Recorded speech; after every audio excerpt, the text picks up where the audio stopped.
Good day, everyone! Today we are discussing the gelatinization of starch, and currently we are the group that handles case number 7, temperature mismanagement. A cook heats starch.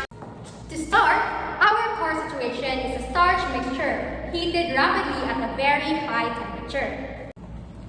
This lack of temperature control leads to an unstable starch system. To understand the failure, we must know the goal. Normally, granules absorb water gradually as they heat up. Hydrogen bonds weakens, amylose leaches out, and the mixture thickens into a stable paste.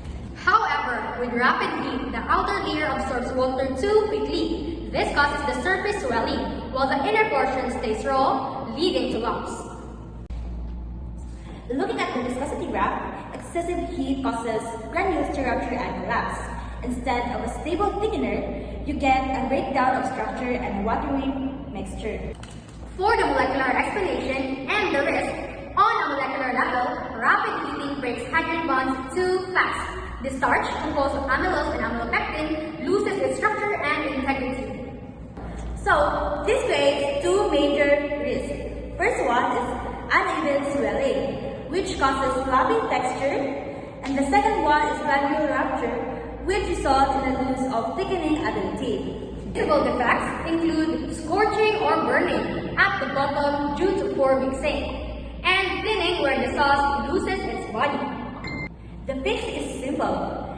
Start with a low heat, increase gradually, and stir continuously. This ensures a smooth texture and stable viscosity. So, in summary, rapid heating is the very enemy of a good starch structure. And proper heat control is the only way to ensure a stable and high-quality product. So, partner, I think this explains everything about starch gelatinization, right? Yes, Rin.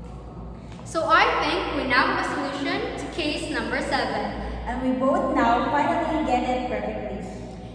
Yeah, so I think that's all for case number 7, right, partner? Yes. And thank you, ma'am, for listening. Mana?